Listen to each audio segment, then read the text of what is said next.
Bom dia, quinto ano. Aulinha de Ciências. Livro, página 212. Começa aí o capítulo 8, os materiais do cotidiano. Na 213, 212, 213, você vê aí uma aranha, né, com a sua linda teia, que parece uns cristalzinhos, né? Elásticas, leves e resistentes. Essas são algumas das características dos fios de seda que as aranhas produzem para construir suas teias. Esses fios são tão incríveis que atualmente diversos pesquisadores têm estudado uma maneira de produzir materiais com características semelhantes a elas. E para que serviria esse material? Para produzir roupas, por exemplo. Será que dá certo? Produzir roupas com teias de aranha? A. Como você descreveria um objeto feito com material elástico? B. Você conhece algum objeto do seu cotidiano feito de material elástico? Qual? Sim ou não? C. Você acha que é importante conhecer as características do material que será utilizado na produção de um objeto?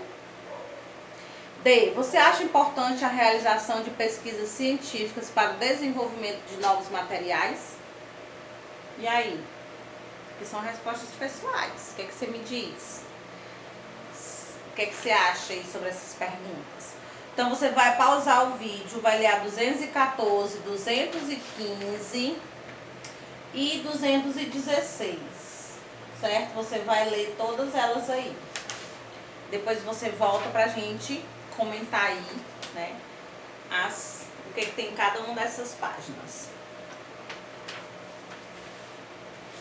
Pronto? Vamos lá? Na página 214, né, propriedades dos materiais.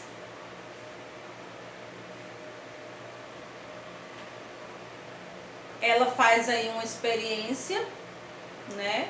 Essas duas bolas têm o mesmo tamanho, mas são feitas de materiais diferentes. Uma delas é de isopor e a outra de metal. Observe o que ocorre quando as colocamos em um copo com água. Então a bolinha de isopor, né, tá em cima e a bolinha de metal foi pro fundo. Agora vamos pesar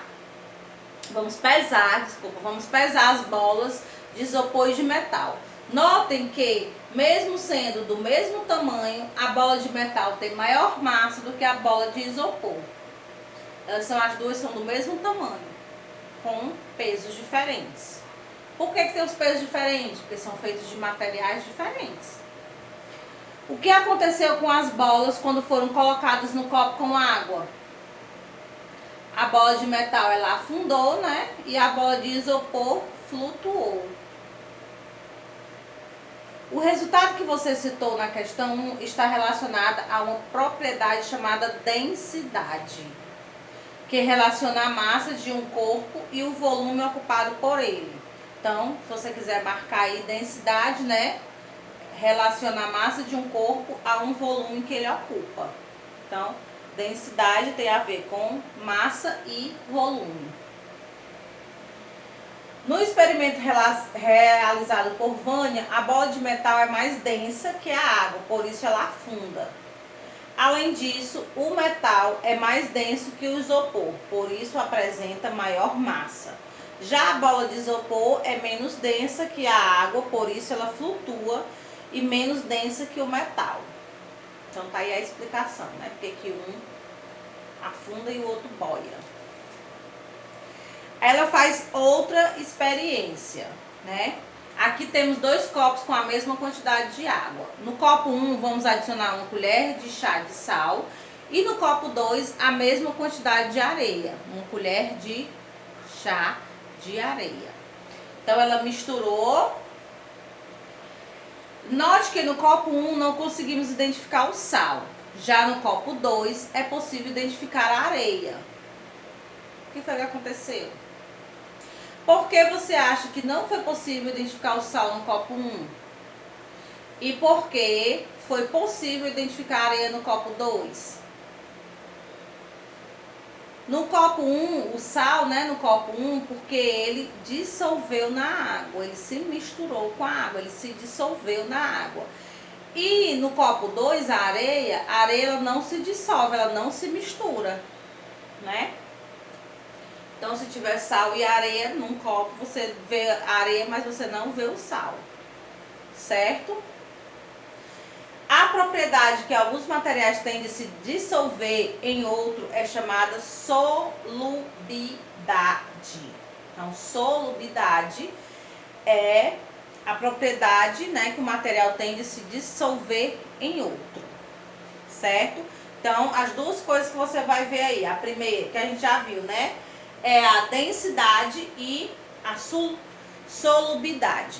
Ele fala também aí da elasticidade, que é a propriedade que permite ao material retornar ao seu formato original após ser esticado ou comprimido, como o que ocorreu aí com o elástico, né? Ela pegou um elásticozinho de cabelo, esticou o elástico.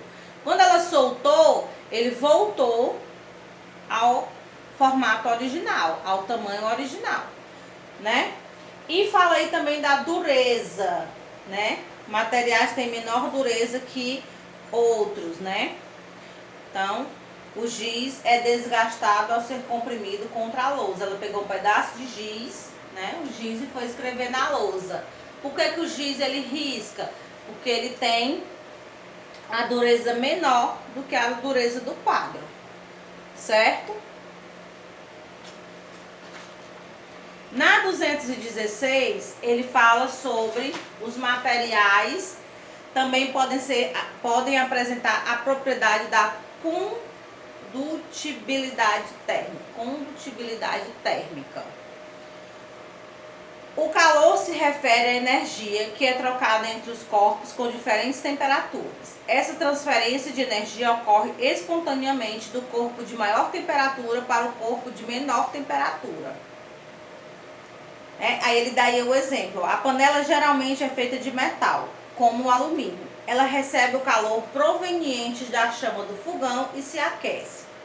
Como o alumínio é um bom condutor de calor, a energia proveniente do fogo é transferida facilmente para a água e o alimento aquecendo-os. Por isso que o que tem dentro da panela, a água, a comida, ela se aquece, né? Porque o alumínio da panela, ela é um ótimo condutor de calor. O cabo da panela geralmente é feito de banquelita, um material que é mau condutor de calor. Essa propriedade serve, por exemplo, para evitar queimadura nas mãos das pessoas que manipulam a panela. Então, o alumínio é um ótimo condutor de calor e a baguelita não é. A gente acha que é plástico, né? Como é possível o ímã se fixar à porta da geladeira? Tá aí a geladeira, a porta da geladeira com vários ímãs, os coraçõezinhos, as bolinhas.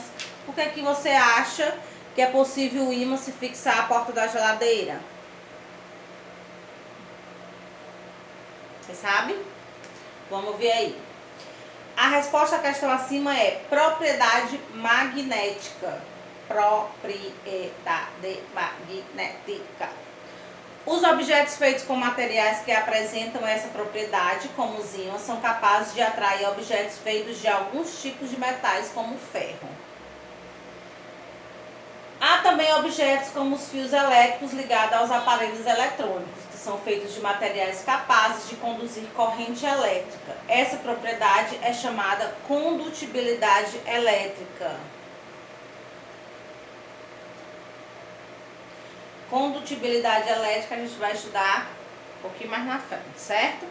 Então, ele fala sobre aí condutibilidade térmica, propriedade magnética, condutibilidade elétrica, dureza, elasticidade, solubilidade e densidade. Você vai pausar o vídeo agora e vai fazer aí a 217 e 218. Pausa aí o vídeo pra gente voltar e corrigir. Vai. Pronto? Podemos corrigir? Então, na primeira questão da 217, você ia ligar, tá? Condutibilidade elétrica, elasticidade e propriedade magnética. Primeiro você vai colocar esses nomes na letra A, B ou C e C, e depois você vai ligar. Então, na letra A borracha do balão de festa é elasticidade, ela estica, ela é elasticidade. B, a tomada aí, né, do carregador do celular é uma condutibilidade elétrica, é um condutor elétrico, certo? E o item C é uma propriedade magnética, certo? Agora vamos ligar. O item A do balão, você vai ligar para o último. Refere-se à capacidade de um material voltar à sua forma original, após ser esticado ou comprimido. Letra B, condutibilidade elétrica, é o primeiro. Refere-se à capacidade do material de conduzir corrente elétrica. E o item C, propriedade magnética do meio. Refere-se à capacidade do material de atrair objetos feitos de alguns tipos de metais. Página 218. Esse meu arame tá... Questão 2. Ao tocar na maçaneta metálica da porta, o Frederico teve a impressão de que esse objeto estava a uma temperatura menor do que a parte de madeira da porta. Em relação à situação descrita acima e com base no que você estudou sobre as propriedades dos materiais, pinte os quadros das alternativas corretas. Então você ia pintar o segundo. O metal é um bom condutor de calor, por isso, a troca de calor entre a mão de Frederico e a maçaneta metálica ocorre mais facilmente do que entre suas mãos e a parte de madeira da porta. E ia pintar o último. A sensação vivenciada por Frederico está relacionada à capacidade que os diferentes materiais têm de conduzir calor. Então, você vai pintar o segundo e o quarto, né? E a terceira, você ia observar aí um copo com água e óleo. Observe a fotografia ao lado e assinale a alternativa adequada. Então, a alternativa adequada é a primeira. O óleo não se dissolve na água e apresenta menor densidade do que a água, por isso não afunda, certo? Então, aí é a primeira opção. Ok? Na 219 é um resuminho aí, tá? Você lê aí esse resuminho para estudar, ok? Beijos e até a próxima aula. Meu beijo fez barulho, viu?